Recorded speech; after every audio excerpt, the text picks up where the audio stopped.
Hey, welcome back to Heroes for Hire Comic Book Club.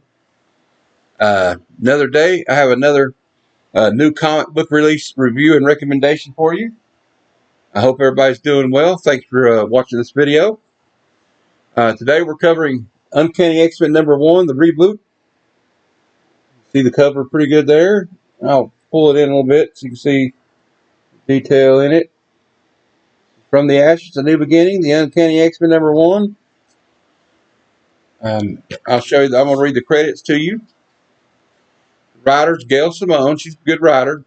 Um, you may have read some of her previous work. I can't think of it right off the top of my head. I should have made notes, but I'm good. I just like to wing it, so whatever. Artist is David Marquez. Color artist Matthew Wilson. Letter is Clayton Cowles. Cover artist David Marquez and Matthew Wilson. And okay, and this one's got you're going to have Rogue, Gambit, Wolverine, and Nightcrawler in this, and it starts out. If you may or may not know, the last X-Men series written by Jonathan Hickman ended not long ago, and they were on an island called Krakoa, and they had everything, and the mutants were, everybody was getting along, and that's all ended. Now they're scattered to the winds. You got the main X-Men team. They're up in Alaska. I may have covered that on X-Men #1 issue. I gave it one thumbs up. It's all right. I hope it gets better. I'm still got it on my pull list every month, so we'll see if it gets better, hopefully. Because Jed McKay's a good writer, so I hope that works out. But this one, I'm telling you, I think I like the way this one's going. See, as it opens up, you see Professor X's mansion, but you see the people entering. They're not any of the X-Men. They're not related. They're not involved with Professor X or any of the X-Men. And it comes more clear when they get in. And she's commenting about clear all the personal stuff out and burn it. If there's any paintings or art that's worth anything, we'll sell it. I want these. They're going to turn this into a prison. And she wants to destroy this thing. She's talking crazy. She wants to hunt these people down like the Gestapo or something, and use this as a prison, and as an example that they're wanting to hunt down all the mutants. And it shows they have their first prisoner. This is it doesn't tell you who it is yet, but she tells him, "We're going to be doing some remodeling, and you're going to help." So that's how it opens. But then you get Logan. He's visiting.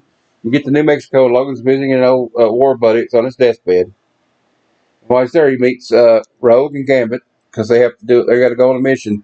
There's this big dragon that's guarding someplace, and it's eating people and stuff. You see the dragon. It's kind of a cool Mino dragon, right? But it's not a regular dragon, as you'll find out. He wakes up and he comes after them. I believe they said his name was. See if I can find his name here. Um, Sodarang, the God Snake. So he's coming at him looking awful fierce, right? They have to battle him. And the one thing they don't realize, though, at first, is there are two eyes of Agamotto. Doctor Strange has one, and this dragon has the other one. So he's not just a dragon; he's a force to be reckoned with. He's got the eye of Agamotto. Agamotto. I always say it wrong, but you know what I mean. Any Doctor Strange fans out there know what I mean by that. Okay, so they fight that thing. They end up. I'm going to tell you how they resolve it because that would spoil the whole comic book for you. Then they get a call from Cyclops in Alaska. That's where the main X-Men team's base is at. And they're talking about this Kurt, the Nightcrawler. He wants them to go somewhere. He needs their help. And then you see this girl. She's being chased. It cuts to this girl being chased by these two beings. I don't know what they are in Oregon. And she's obviously a mutant, as you can tell. And it doesn't really say what happens to her, but she's been hunted by these people. So we go on. They go to the Children's Hospital in Oregon to meet Kurt, Nightcrawler. And this kid's sick. He's a mutant, but they said he's a telepath, but he's only a level 1, like Emma Frost and Xavier are level 10, or Jean Grey are level 10 or higher psychics and stuff like that. But he's just, and he's got some kind of disease. I think he's got cancer or something. He's dying. and he wanted his dying wish was to have the X-Men come visit him. So after they get through there, I don't want to spoil what happens. It's kind of a, but what I like about this, it's not just action. There's some kind of emotion in it too. Like, see, they don't know what's going to happen, and uh, like when they were fighting the dragon, Rogue's like, "Well, you're the one in charge." Logan said, "I'm not the leader." And she looked at Gambit. Gambit said, "I'm not the leader."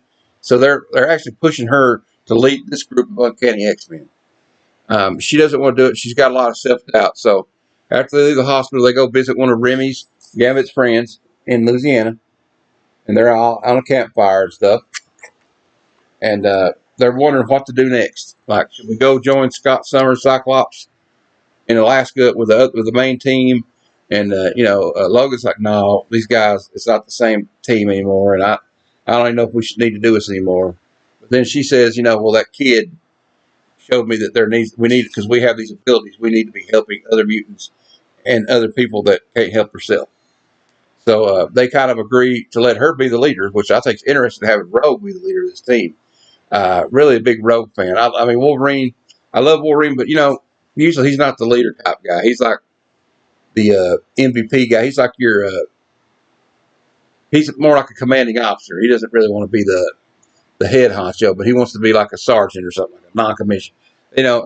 Logan's always doesn't want to be the one in charge. But anyway, I don't want to spoil the ending for you, but I will say this about this comic book: it's better than X-Men. The X-Men, just the plain X-Men series, even though I liked it. But this one, I'm telling you right now, I give this one 2 Heroes for Hire comic club thumbs straight up. I'm telling you, this is the X-Men I remember. I like where this story's headed. I think it's got some potential to be going in a great place. I like the way Gail Simone has wrote this issue. I look forward to the next issue of this one. And hey, you read what you love, but I'm telling you right now, if you're on the fence about this one, I highly recommend this one. Okay. So I mean, a lot of things right now with Marvel, I don't really recommend, like Amazing Spider-Man right now. I'm not even going to put that on my pull list for the next month. I about gave up on that. So.